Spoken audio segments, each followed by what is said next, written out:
Every July, we spend our summer break re-releasing episodes that we believe are still in need of public attention and that would benefit from your leads, tips, and shares.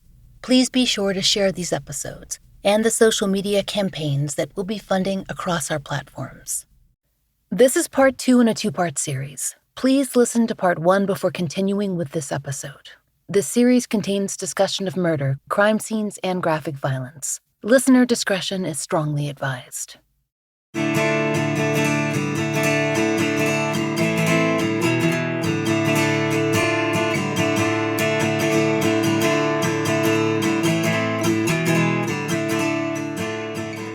This is The Fall Line.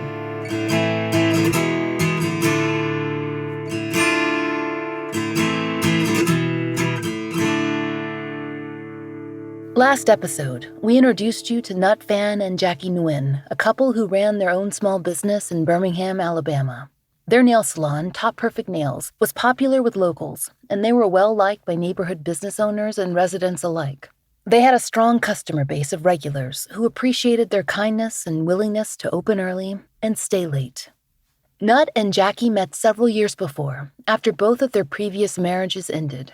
They'd both spent time living in Florida, separately with their first spouses. Jacky had also owned nail salons in Puerto Rico and Atlanta, and each had older children of their own. Nhut had relocated to Birmingham to be with Jacky and liked it there. She encouraged her daughter Thao to move to the city too.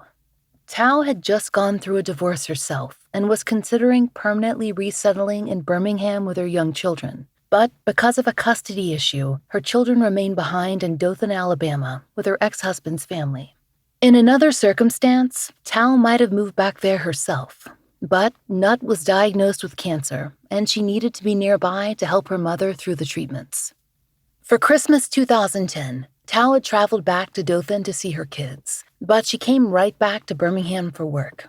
She hadn't had a chance to see her mother before she got a call from her stepsister, Linda, that there had been a horrible incident at the salon. Linda, Jacky's oldest child, lived in Birmingham and worked at the salon during the summers when school was out. She was a new mother in 2010 and looking for a new apartment for her growing family when her own mother called to let her know Jacky and Nhut had been found dead at Top Perfect Nails. Linda was in shock. She began making calls. She called Thao. She tried to reach her own younger sister, Jacky, named after their father, and Thao began to call her own brothers, who were living back in Florida, where their father still resided, telling them, "You have to come." Though Linda, Thao, and other friends and family arrived at the salon as quickly as they could, they weren't allowed in. The bodies of their parents were still inside.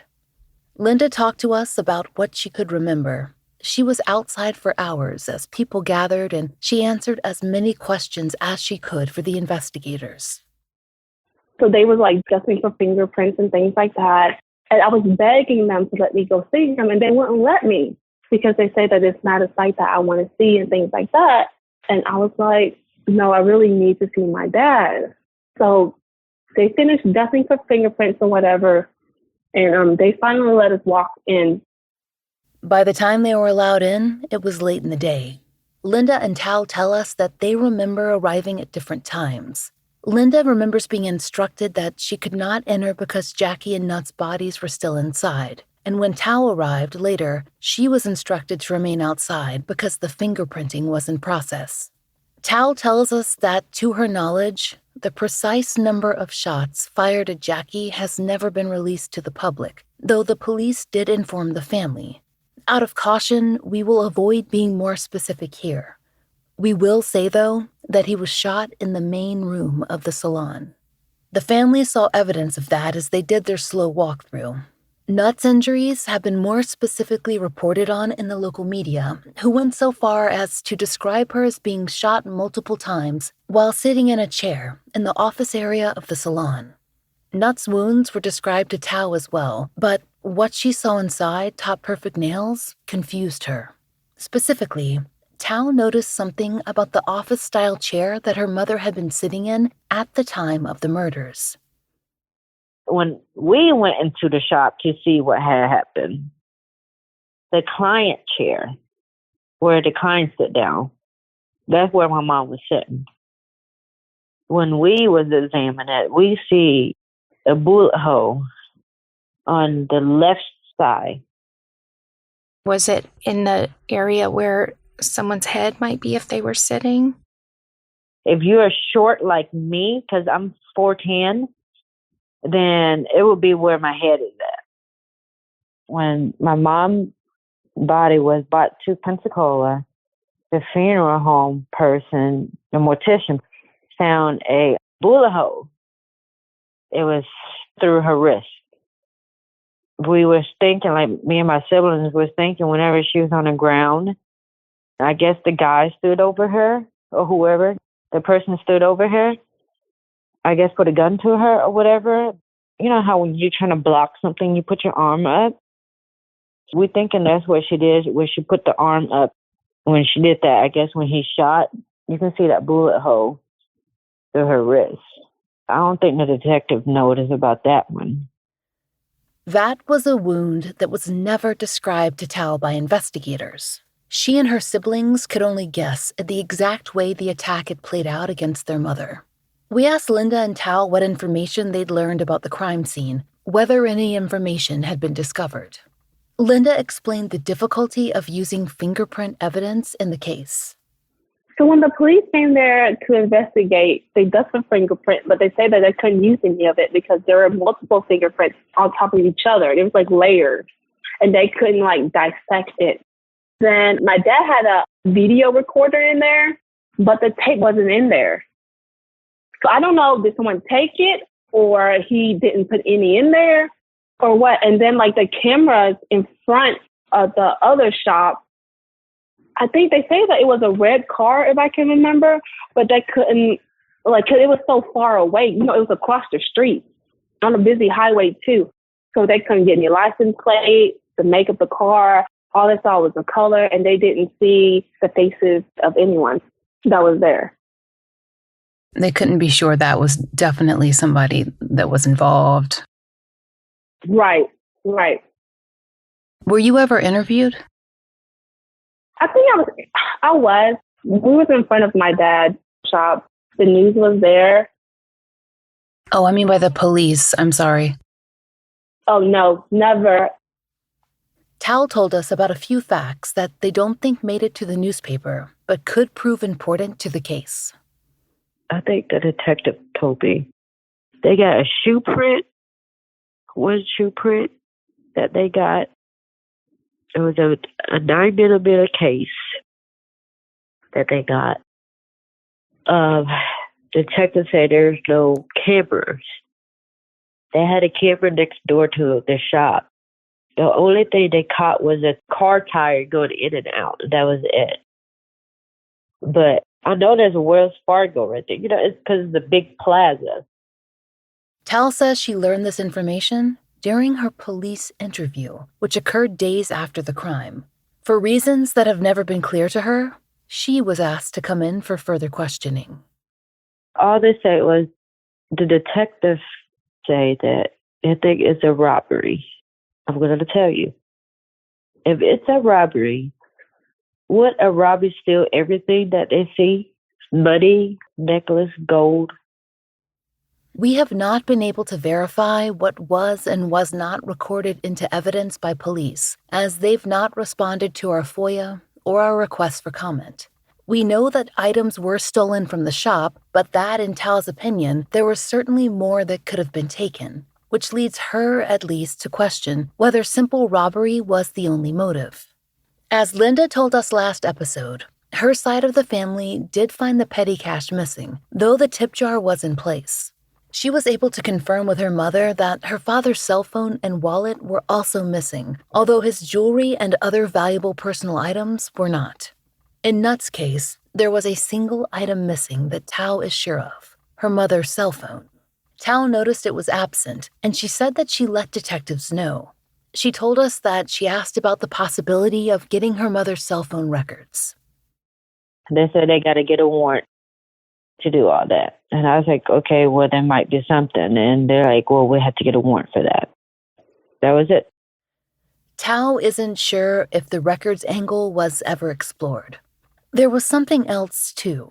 Thao said that Nhut and Jacky's house was in disarray when she arrived there later on.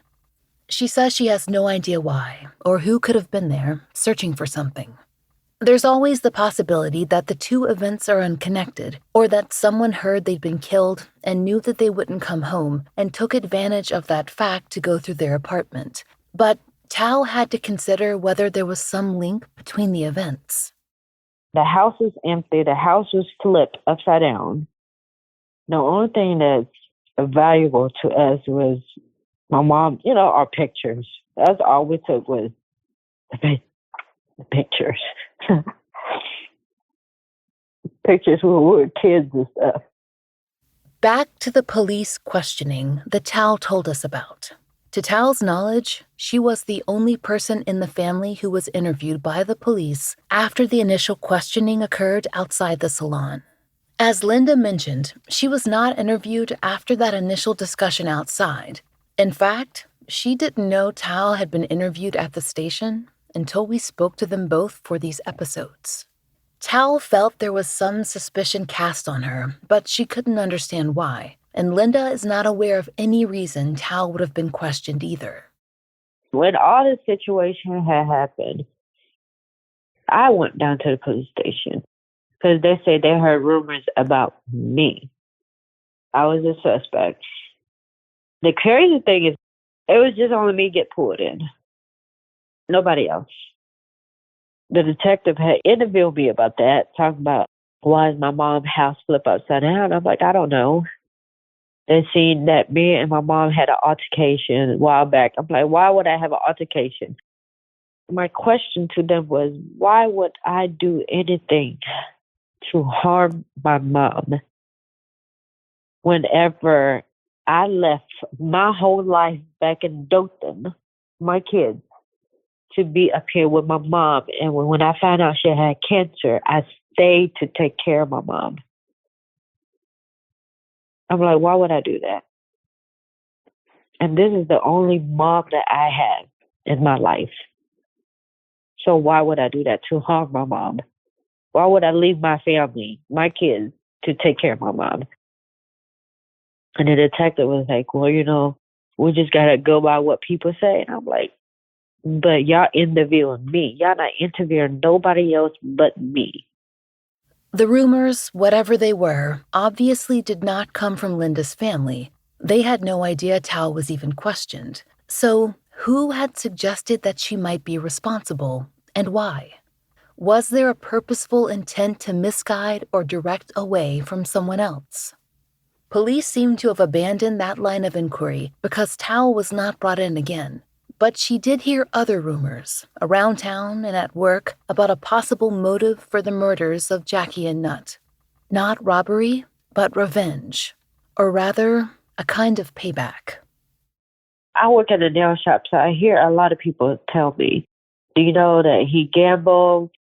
My mom would tell me, Jacky take me to the casino every weekend to make me happy when they found out about the cancer. When you borrow money from the wrong people, you don't pay them back. They will do bad things to you. Do I think my mom was there at the wrong place at the wrong time? I can't tell you. If they wouldn't get Jacky there, then they wouldn't get Jacky somewhere. When this happened, were you able to sit down with police and speak with them? Were you or anyone else from your family able to tell the police that you had heard that Jacky had debts? No.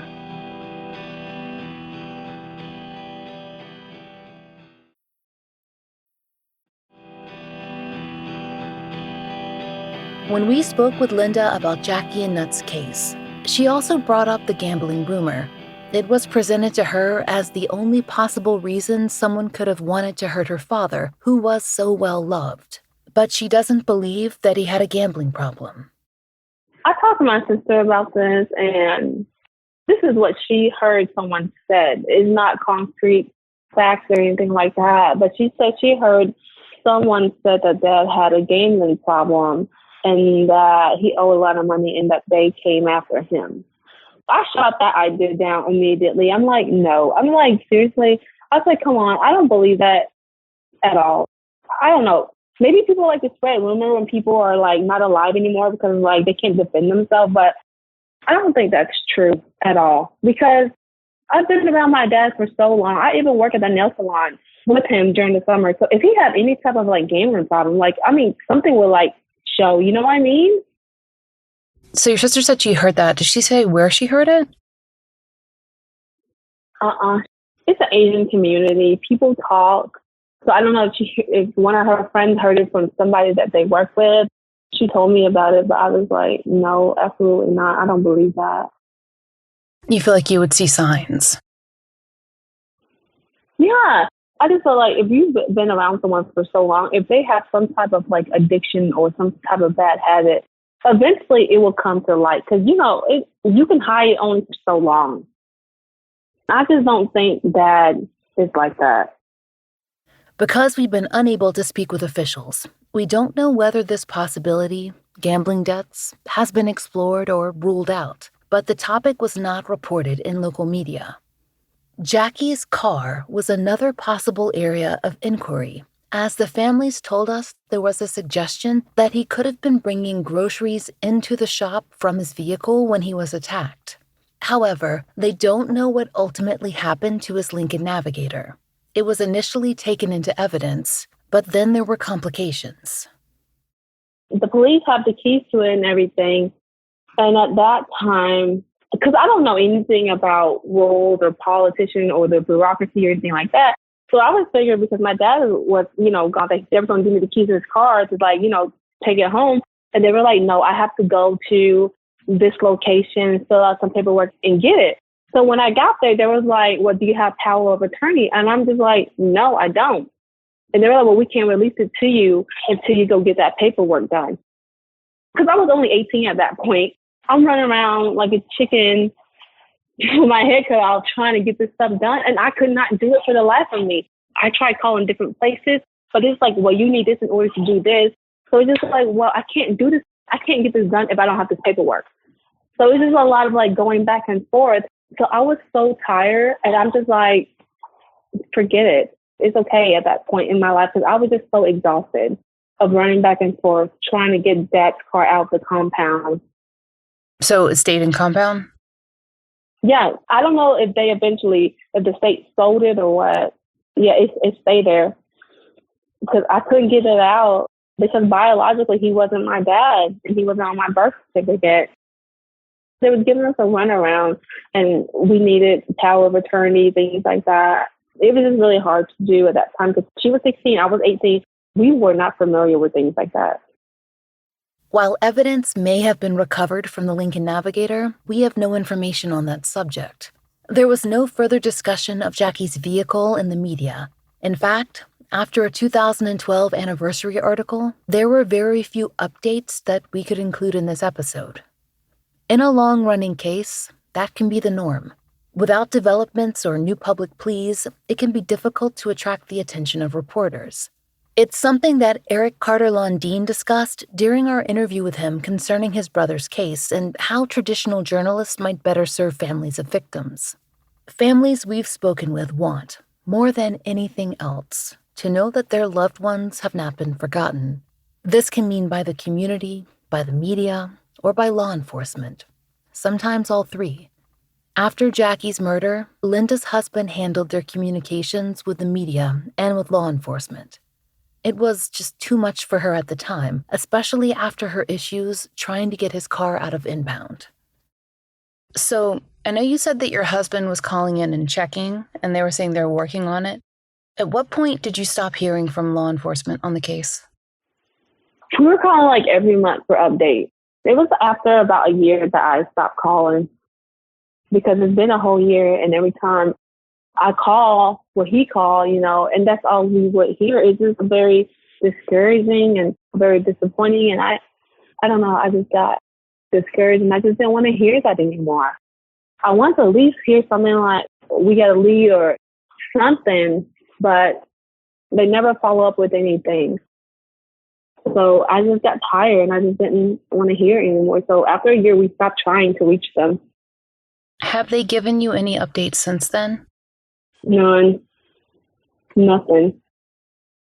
Linda told us that she has not reached out since the first year of the investigation. It was just too discouraging for her to hear only that the investigation was ongoing. We know that can simply be the reality in an open case, that there's not news or not information that can be shared with the family. Thao, though, has continued to contact Birmingham for updates since 2010, and she says she feels frustration at the difficulty she's had getting a response. The last time I had reached out to them, and it took God know how long for a detective to finally call me back. And when I tell you, I called all the time, and the lady would be like, "We'll leave a message," or this other person say, "We'll leave a message," and it took days, weeks for somebody to call you back. And the last detective I talked to, I know is a new detective, a new cold case detective, and he said that he had do a new thing where they put it on Facebook at the county, at the whole state of Alabama, in a prison or jail county. If the TV's on, you can see the page, and it will have a mom picture on it too. And then the detective say if anybody has any info, they can reach out to whatever number is on the bottom of that Facebook.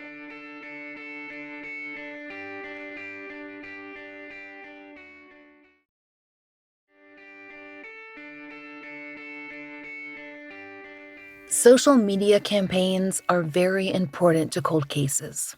Our own experiences have shown us that.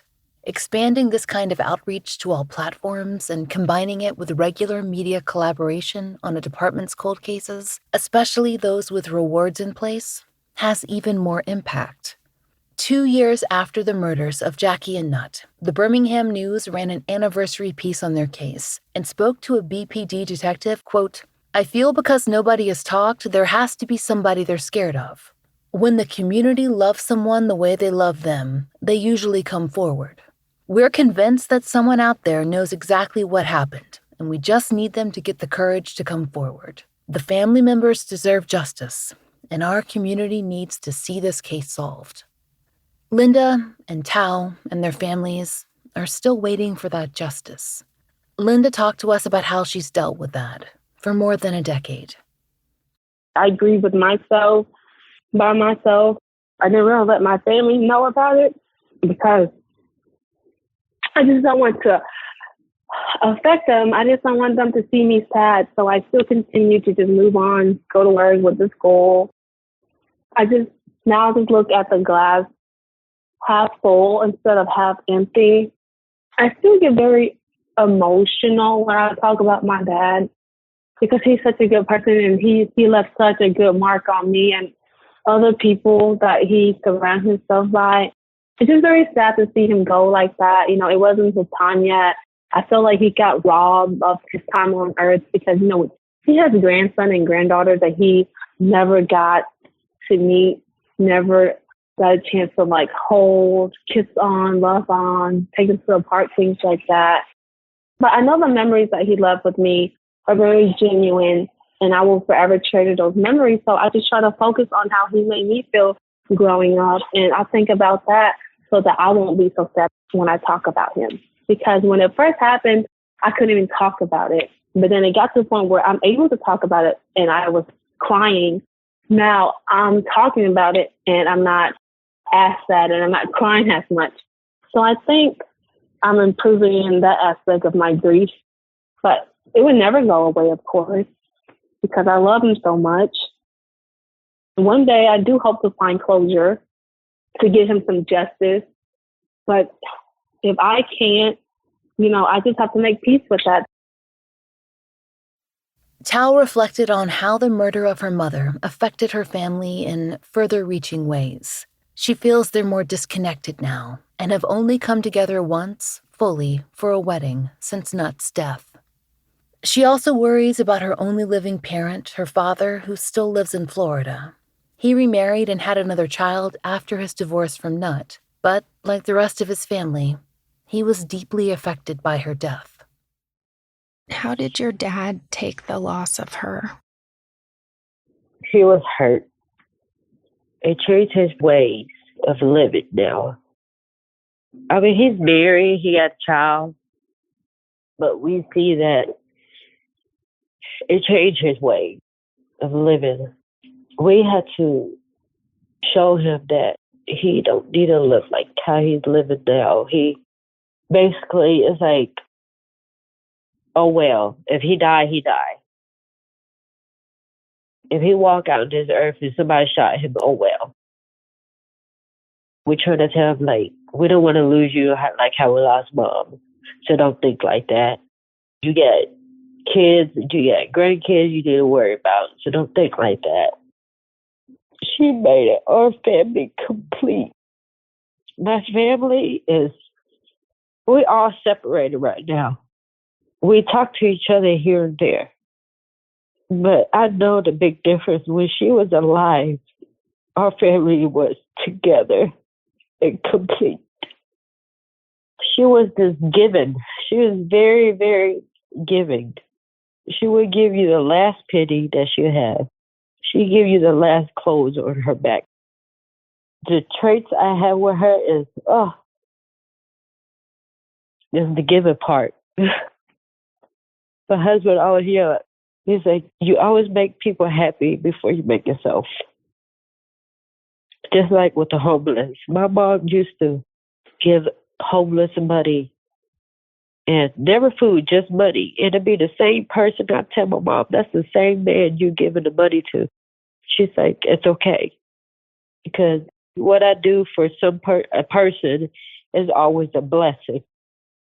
I get it from her. I always give this man food, money, and my husband sit there and be like, that man probably made $1 million off of you by now. And then when it comes to animals, we both love animals. We'll find a stray dog and pick him up and bring it home. She always gives us advice as a parent because we made her a grandma at an early age. And she's always there to help us out. Whenever I need her for a mother advice, she gives it to me. When she first FaceTimed my husband, when they first met, because she was on chemo, she told me he is the one having that caring trait, having that love trait from her. That's the best thing I got from her. And then when she passed away, my sister-in-law was pregnant. And my mom always believed in reincarnation because she's Buddhist. And always in our head that she had reincarnated to my little niece because her and my niece, they look just alike. I miss her every day. I do. When people say that you will slowly heal, you do, but you really don't.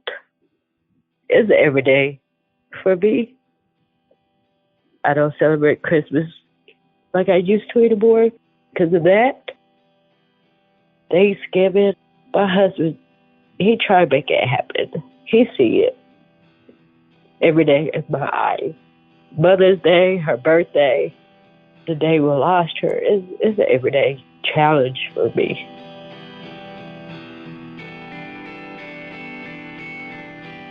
The murders of Jacky Nguyen and Nhut Phan are solvable. Whether the motive in their case was a robbery of opportunity or something more, someone in the metro Birmingham area can help resolve their case.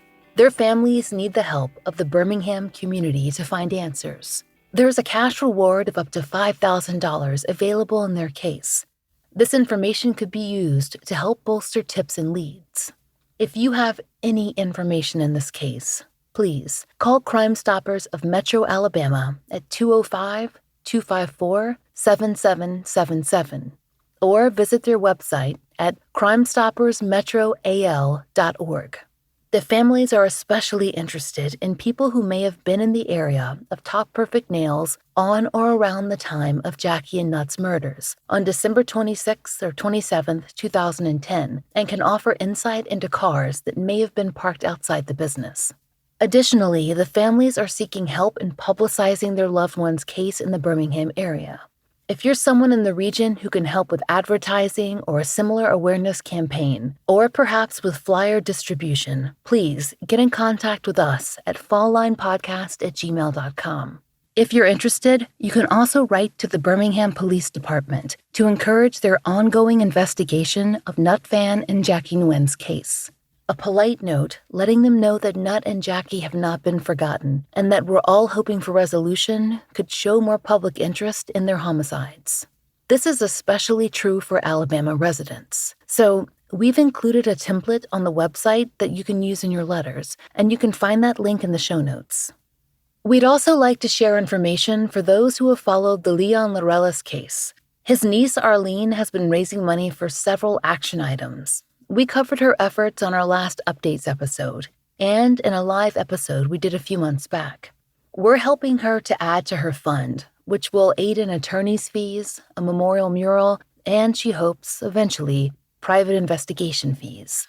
We're doing this by hosting the auction of items, including a podcast merch bundle of nearly 30 podcasts from our friends and ourselves, including podcasts like Generation Y, Swindled, and Voices for Justice, and a separate auction of 2023 VIP tickets and a hotel stay at the True Crime Podcast Festival, which will be held in Austin, Texas next year. The first auction for the merch bundle will begin on September 14th. Please follow our Instagram at Fallline Podcast to participate and to help Arlene raise funds. You can also donate directly to her GoFundMe, which will be linked in our show notes. If you know of a case that should be covered on the Fall Line, there's a link to our case submission form in the show notes. Thank you for listening. The Fall Line is an independent podcast, and we appreciate listener support.